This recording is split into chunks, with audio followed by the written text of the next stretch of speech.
একদিকে নানা ইস্যুতে কদিন পর পর বাসভবন ঘেরাও, অন্যদিকে সার্বিক সংস্কার উদ্যোগে কাঙ্ক্ষিত অগ্রগতি না হওয়া, দুয়ে মিলিয়ে অনেকটাই হতাশ প্রধান উপদেষ্টা ডক্টর মোহাম্মদ ইউনূস।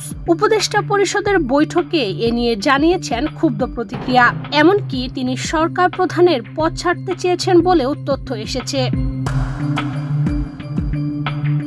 বর্তমান সময়ে দাবি আদায়ের অন্যতম মাধ্যম যেন সড়ক অবরোধ করে মিছিল মিটিং। বেশ কিছুদিন যাবৎ চলমান বিভিন্ন আন্দোলন, সভা সমাবেশের ফলে দেশজুড়ে সাধারণ মানুষের মধ্যে তৈরি হয়েছে নানা ধরনের অসন্তোষ। শুধু জনসাধারণই নয়, চলমান এই পরিস্থিতিতে হতাশ স্বয়ং প্রধান উপদেষ্টা। শুধু সভা সমাবেশই নয়, ওয়ালটন আবারও মিলিয়নিয়ার অফারে ওয়ালটন ফ্রিজ কিনে আপনিও হয়ে যেতে পারেন মিলিয়নিয়ার। অন্তর্বর্তীকালীন সরকারকে সংস্কার কাজের ক্ষেত্রেও নানা বাধার মুখে পড়তে হচ্ছে। সার্বিক পরিস্থিতি বিবেচনায় হতাশা ও ক্ষোভ প্রকাশ করেছেন প্রধান উপদেষ্টা।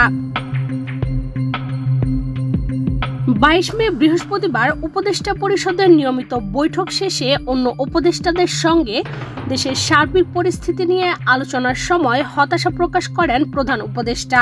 এ সময় তিনি প্রতিদিন সড়ক আটকে আন্দোলন, সংস্কার সহ বিভিন্ন বিষয়ে রাজনৈতিক দলগুলোর মধ্যে ঐকমত্য না হওয়া, রাষ্ট্রীয় কাজে নানা পক্ষের অসহযোগিতা ইত্যাদি বিষয়ে আলোচনা করেন।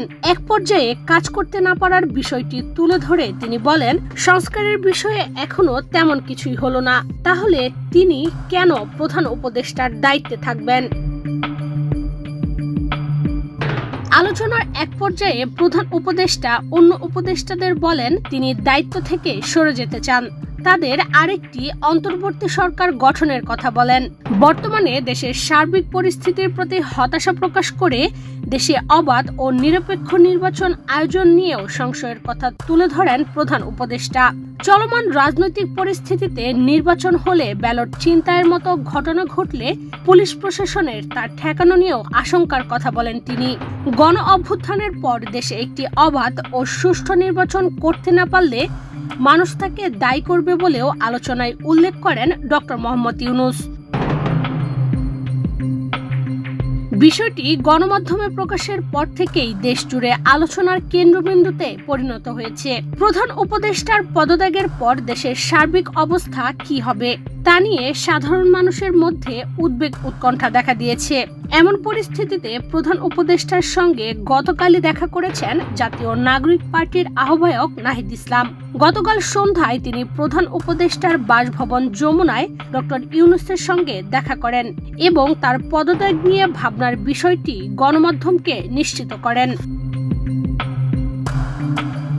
প্রধান উপদেষ্টার সঙ্গে সাক্ষাতের পর বিবিসিকে দেওয়া এক সাক্ষাৎকারে নাহিদ ইসলাম বলেন, উনি পদত্যাগের বিষয়ে ভাবছেন।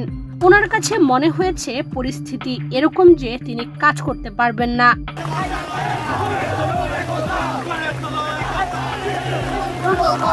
ইশরাত চৈতি, বাংলাদেশ প্রতিদিন।